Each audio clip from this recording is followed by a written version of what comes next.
Este es un recorrido por México. Un viaje a través de algunas de sus historias más desconocidas.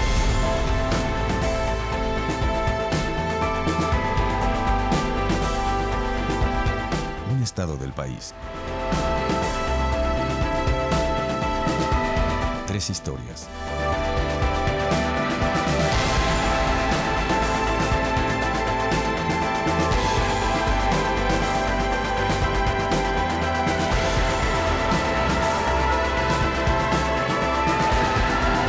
Esto es Lugares Secretos.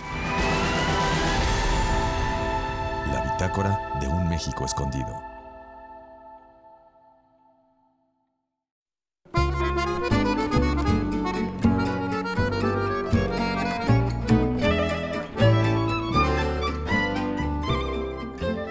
El día de hoy llegamos al estado de Tabasco, y en específico a Tenosique de Pino Suárez, un poblado que se encuentra en la zona sur del estado, en la frontera sur del país. A lo largo del tiempo, el lugar ha adquirido renombre no tanto por su rico pasado prehispánico, sino por haber sido la cuna de una de las figuras más reconocidas de la Revolución Mexicana. En el centro de Tenosique se encuentra una estatua de José María Pino Suárez, quien fuera la mano derecha de Francisco I. Madero, y quien se convertiría en su último compañero durante los eventos conocidos como la Decena Trágica.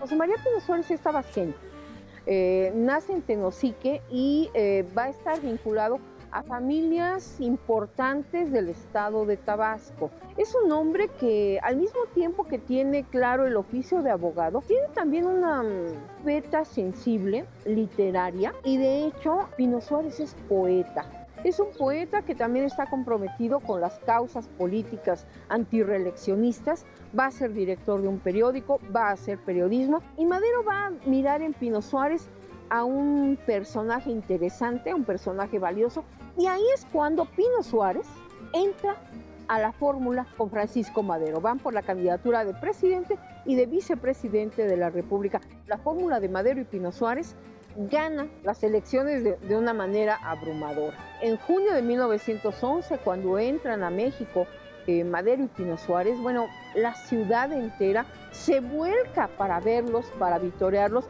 y empieza la muy difícil tarea de gobernar. Hay muchos grupos políticos que reclaman que se cumplan a la voz de pero ya todas las promesas y todos los compromisos políticos que se estuvieron fincando y negociando a lo largo de la revolución y la campaña de las nuevas elecciones. Y Madero empieza a vacilar. Madero pretende que todo esto se haga conforme a derecho. El gobierno maderista, que apenas dura 15 meses, empieza a entrar en una crisis muy importante. Hay mucha gente inconforme, hay mucha gente resentida y hay mucha gente que sigue añorando a don Porfirio. Y hay que decir que la prensa, que fue muy mala, muy agresiva con Madero, no es menos que violenta con Pino Suárez. Lo tachan de tonto, lo tratan de débil mental, es una cosa tremenda.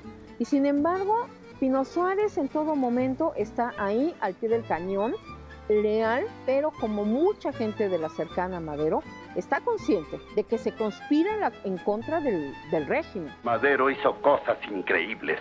Dejó en pie al ejército federal. En cambio, desarmó al ejército revolucionario. Se quedó sin apoyo popular. Él que subió a la silla siendo el hombre más querido y popular de México. No me vaya usted a salir ahora con que está con sus enemigos. A esas alturas, 5 de febrero de 1913, es sabido que en la Ciudad de México se está conspirando para derrocar al presidente. No es un cuartelazo, sino 2. Este primero, fallido, auspiciado por Díaz y por Manuel Mondragón y por el general Bernardo Reyes, y el otro que sí tiene éxito, que es el que instrumenta a partir de esto Victoriano Huerta.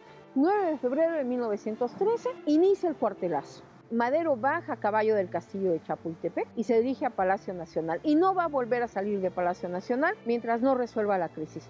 Algo muy similar pasa con José María Pino Suárez. No bien se entera de lo que está ocurriendo, de esta crisis, y enterarse de que el presidente Madero va para el Zócalo, él también. Yo mantengo el programa de San Luis, que es un homenaje a las leyes y a la libertad y a la civilización. Pero la política de acercamiento al aristócrata, que nos odia y se aleja, nos lanza a los abismos. Y esa es la causa de las revueltas y el origen de nuestro abatimiento. Porque administramos entre dos fuegos.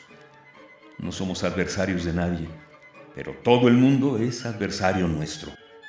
El presidente ve ya claro en este asunto, del cual dependen la vida del gobierno y quizá nuestra propia vida. Pino Suárez recibe un sobrenombre. Le dicen en aquella época el Caballero de la Lealtad. Él asume que su lugar es ahí junto al presidente. Y solamente van a salir una noche de fines de febrero para ser llevados por allá, por Lecumberri. ¿Cómo puede aceptar el pueblo como presidente a un soldado que se ampara en la traición y cuyo primer acto al asumir el poder fue asesinar cobardemente al presidente Madero y al vicepresidente Pino Suárez? Ambos ungidos por el voto popular. Y a las espaldas de esta enorme construcción los matan a balas. A la mañana siguiente, el pueblo se empieza a acercar a espaldas de la penitenciaría y ven las manchas de sangre, ven las huellas del crimen. Van a poner veladoras, van a poner montones de piedra donde se ve que cayeron los dos cuerpos. Y ese asesinato, aunado al cuartelazo, al quebrantamiento de la legalidad, va a incendiar el país. Se va a dar a conocer el Plan de Guadalupe.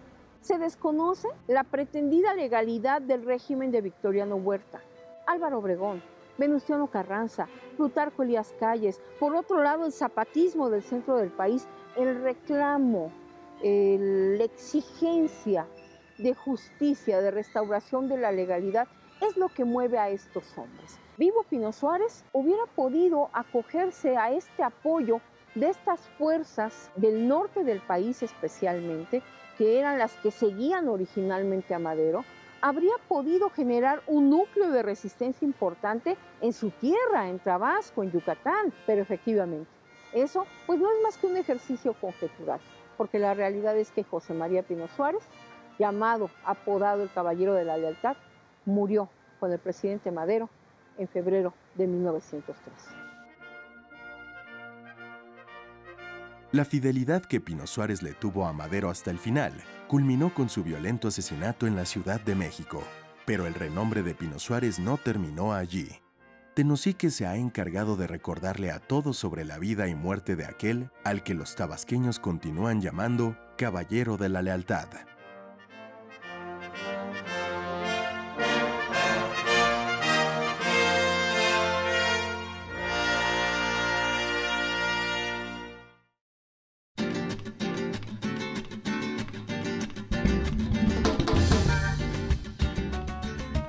Nuestra segunda parada es la ciudad de Villahermosa, capital de Tabasco.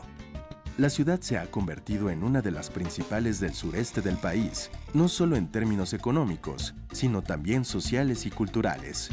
El lugar ejemplifica casi a la perfección las características de la cultura y tradición del sur del país, y al entender esto, resulta imposible pasar por alto el renombre de Francisco José Hernández Mandujano, mejor conocido como Chicoché. El nombrado dios de la fiesta le dio a la ciudad de Villahermosa una identidad única, tomó el encanto de la cultura local y lo convirtió en un fenómeno que marcó el pop plástico de los años 80 y lo elevó a un estatus de ídolo de masas. Chicoché surge prácticamente en los 70, aunque su cuna viene desde los años 60. El nombre lo tiene desde chiquito, porque es Francisco José. En un momento llegaba a estar fuerte el danzón, el cha-cha-cha, incluso parte de la cumbia que se conocía en ese tiempo, pero cuando llega el rock and roll empieza a hacer una ruptura muy clara que antes no existía, que era la música para jóvenes, que era diferente a la música que escuchaban los adultos, ¿no? A la par de eso empiezan a surgir también ya otros espacios donde se empiezan a comunicar otro tipo de grupos. Y esto ya es vía la música popular, en donde hay una combinación ahí de ritmos. Empiezan lo que les llaman después conjuntos, a meter su bajo eléctrico, su guitarra eléctrica e incluso su batería, ¿no? Y no estaban tocando rock and roll. Cuando empecé a hablar con mi grupo de blues sobre ser tropicales, ellos más bien me comentaron que existía Chicoché y que tenía que escucharlo antes de siquiera dar un paso en este género, ¿no? Chicoche, como todo, yo creo que adolescente de los años 60, pues nace escuchando rock and roll y es lo que empieza a tocar. Cuando se le dio lo de la música, pasó por varias agrupaciones, tocando hasta rock, hasta que le salió lo tropical. Ya después hace un cambio, un giro a su carrera y empieza a hacer lo que finalmente le valió la onda de ser inmortal. Y es así como arma un grupo que se llama La Crisis. Ya esto ya en los años 70. Y platica en entrevistas que de pronto él tenía como ese ritmo más así por dentro. Es cuando conoció a su productor de toda la vida. Empezó a componer estas canciones y encontrar una vena muy sencilla. Nuestras cadencias son 100% bailables y yo le siento una influencia así de zapateado, de música 6x8 que se identifica con muchas de las canciones mexicanas. Siento el ritmo muy apropiado para el tema, para la canción. Nos hizo entender que tenía un porqué y una complicación también tocar este tipo de música, no es nada más así como que parece que es fácil, pero no, ¿no? Una línea melódica muy tranquila, muy normal, no sé, sin grandes complicaciones. La parte crucial fue precisamente los 80s. Es ahí donde los conjuntos, como el Acapulco Tropical, como los Felinos, como Chicoche y La Crisis, como la Revolución de Emiliano Zapata, que primero fue rock, empezaron a tener una mayor presencia aquí. Este tipo de grupos creo que son generacionales, ¿no? Después de ellos pues ya viene ya el movimiento grupero y los Bukis y tal, pero es muy generacional, ¿no? Entonces cuando saca también estas canciones de fiesta, estas canciones tropicales muy movidas, yo creo que la parte crucial de su carrera que lo catapultó y lo llevó a la internacionalización.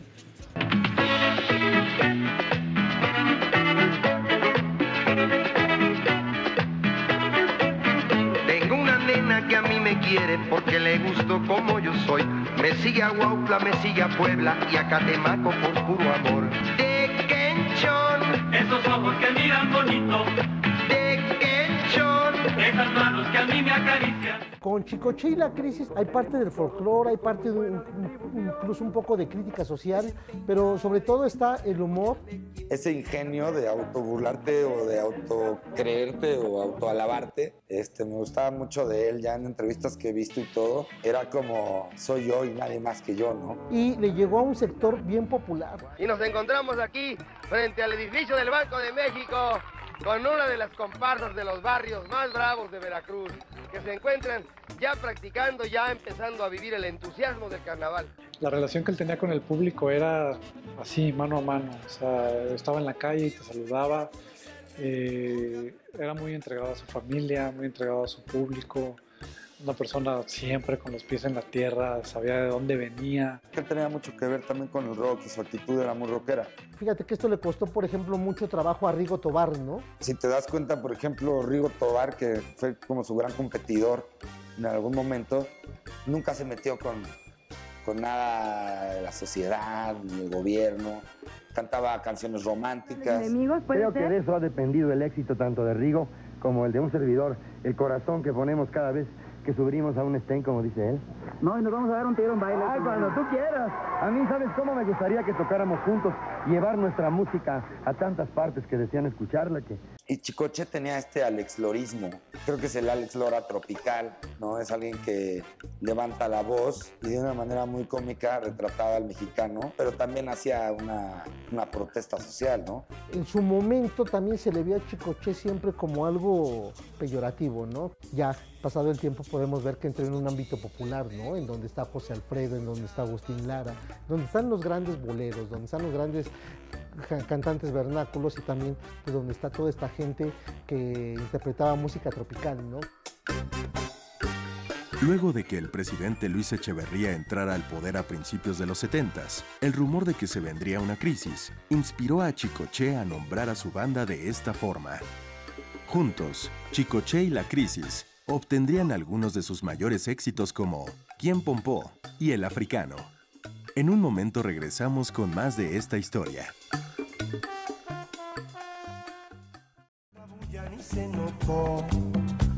El ritmo que se tocaba tenía más fuerza que todo aquel temblor. Y nadie quiso salirse para dejar ese pachangón.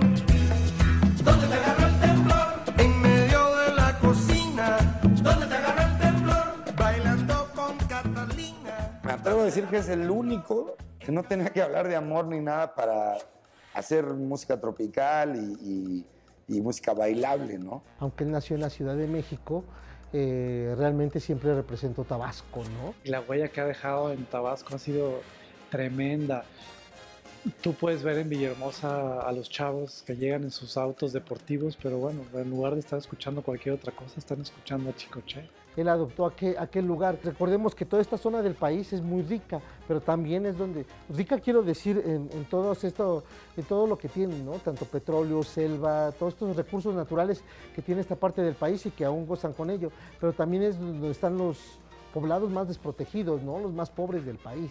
Este es Chicoche, su actuación en Toluca y la última entrevista que un servidor de ustedes realizó con este personaje tan querido por nuestro pueblo. Que en paz descanse, pero aquí lo tenemos vivo en nuestros corazones, con su música, con su alegría. ¡Hagan un relajo! ¡Más fuerte!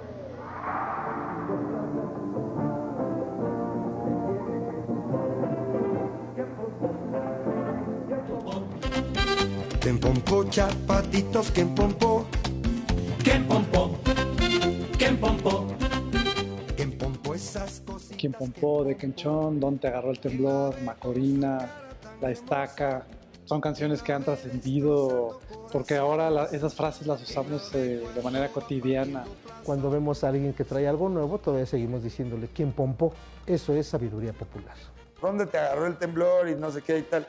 Y toda una referencia a que pues va a temblar tarde o temprano y tal, y dándole esta jocosidad, ¿no? Que tenía. Yo creo que eso le deja ese matiz mágico musical, él sí lo dominaba.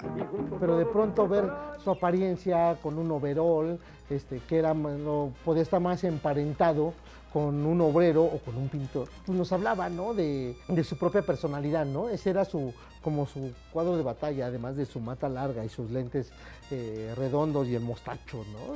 Fundar el personaje, Chicoche lo hizo muy bien y dejó una pauta de cómo hacer el personaje. 15 años que descubrí que tenía que presentar una imagen fácilmente identificable, ¿no?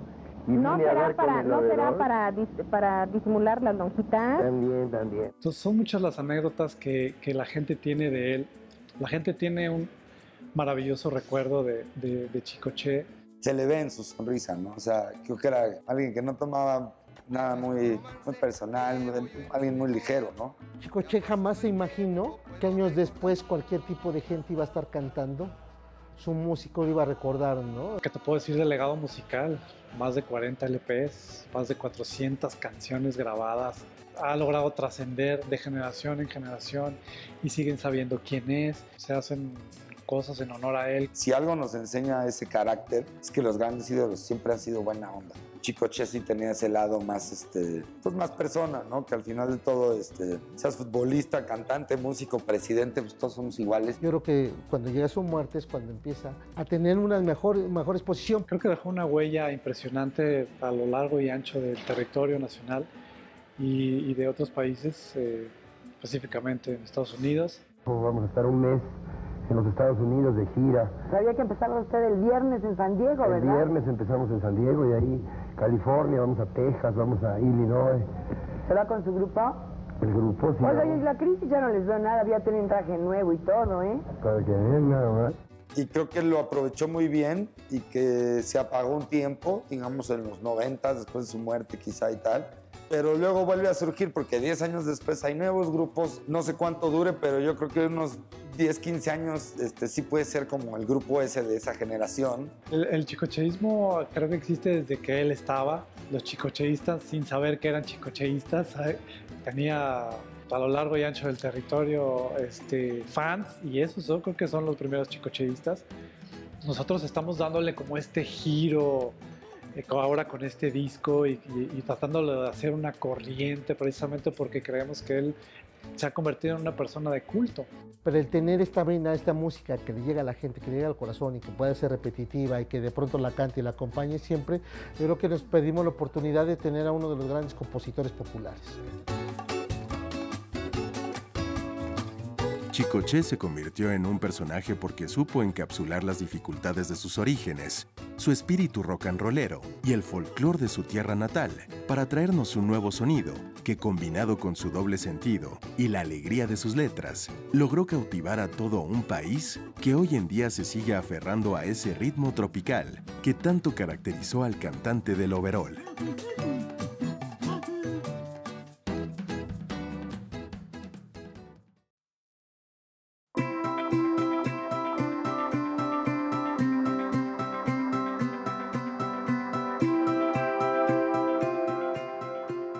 Nuestra última parada se encuentra a 50 kilómetros de la capital del estado, en el municipio de Comalcalco, lugar donde se halla la que posiblemente es una de las haciendas con mayor tradición chocolatera del país. La hacienda cacaotera Jesús María comienza sus inicios como productora de chocolate a principios del siglo pasado, y es hoy en día una de las fábricas de chocolate más reconocidas de la región.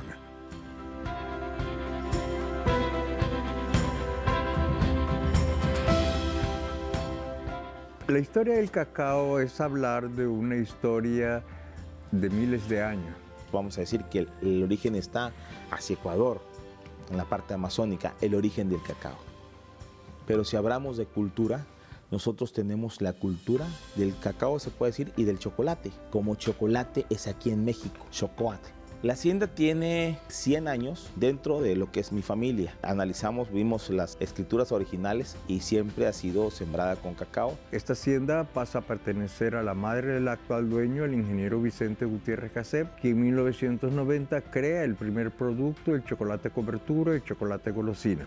Ya tenía aquí una pequeña planta atrás donde tostaba, molía el cacao y lo vendía a las industrias. Y hace 20 años se crea el área de agroturismo para transmitir, sobre todo respetar, valorar, concientizar y difundir nuestra cultura del cacao y el chocolate real mexicano. Vamos a hablar del orgullo que tenemos de hacer un chocolate 100% mexicano.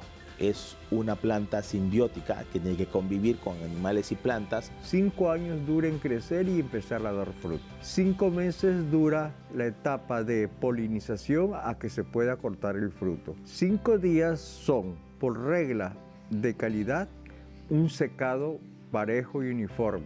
El 5 es mágico para nosotros. Cuando nos dimos cuenta, teníamos un modelo diferente, ya que no existía, una hacienda de cacao que estuviera elaborando tantos subproductos de cacao, ¿verdad? Manejamos ahorita más de 300 subproductos de cacao que estamos vendiendo actualmente a nivel nacional e internacional. Hablar de chocolate Casep es hablar de una misión que sigue perdurando desde que se hizo el primer producto. Hacer un alimento, usar todo natural, que el origen de esa materia prima sea tratada y certificada orgánicamente. Marcamos una pauta donde les enseñamos que se podía hacer un chocolate a cualquier nivel, o sea, no nada más se puede hacer en Suiza, no nada más se puede hacer en Europa, se puede hacer dentro de una plantación de cacao. Leche en polvo y azúcar y tantito cacao, eso no es chocolate. Un chocolate es el que lleva más del 60% de pasta de cacao.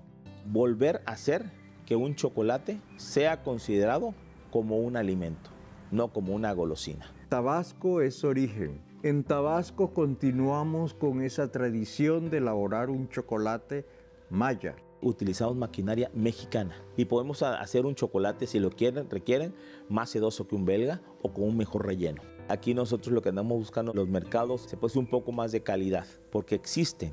Eso nos ha beneficiado porque ya se está exportando a Europa, pero también estamos valorando y rescatando esas variedades muy antiguas. Ahorita nosotros nos dimos cuenta que hay diversos tipos de cacao que te dan sabores diversos en los que son los chocolates. En pozol, en chocolate, es magia. Somos origen, pero de chocolate, no de cacao. Toda la gente trabajaba, los niños, era una cultura de trabajo. Casep no es nada sin sus trabajadores. Entonces todos somos Casep. De 70 hectáreas están viviendo más de 75 familias. esta zona de la Chontalpa. Pasaba la inundación y todos esos residuos animales y plantas en descomposición y sobre todo residuos de minerales, porque aquí no hay rocas, no hay montañas. Eso es lo que se distingue nuestro cacao criollo almendra blanca de Tabasco, apreciado mundialmente. Y hoy por hoy tenemos pues una calidad que se acepta en todo el mundo y podemos manejar chocolates de aquí hasta Japón o de aquí a Francia,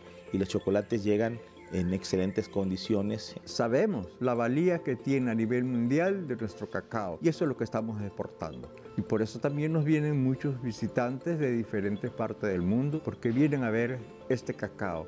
Y lo mágico es que aquí hacen su propio chocolate en nuestra cocina maya chontal. Esta hacienda ha sido parte como una escuela donde mucha gente ha aprendido a hacer chocolates, sin perder sus características benéficas para la salud. Cualquier cacao del mundo tiene las mismas propiedades de dar felicidad, de nutrir, de alimentar. Ese es el orgullo de Tabasco, que lo tenemos. Pues es un orgullo. Esto tiene que ser no una parte cerrada, es una parte abierta para poder distribuir o dispersar los conocimientos que hay aquí. Somos México, somos cacao, somos chocolate. Hay marcas que ese eslogan lo usan, chocolate mexicano, sin embargo no tiene ni cacao de México y eso lo vamos a normar. Y sobre todo concientizando a nosotros mismos mexicanos que debemos estar orgullosos, que el chocolate sale de México, de Tabasco, al mundo entero y va a seguir dando de qué hablar.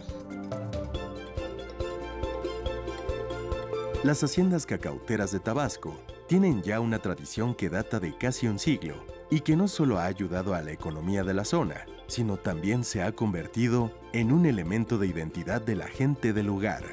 Nuestro tiempo por el estado de Tabasco ha terminado y ahora emprenderemos nuestro viaje hacia nuevos destinos.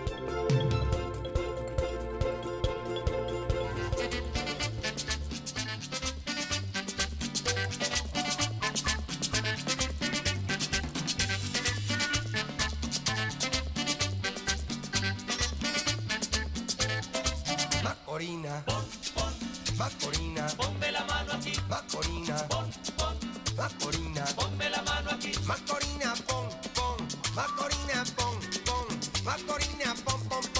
Macorina, ponme la mano aquí. Macorina, Macorina, ponme la mano aquí. Macorina, Macorina, ponme la mano aquí. Ay, Macorina.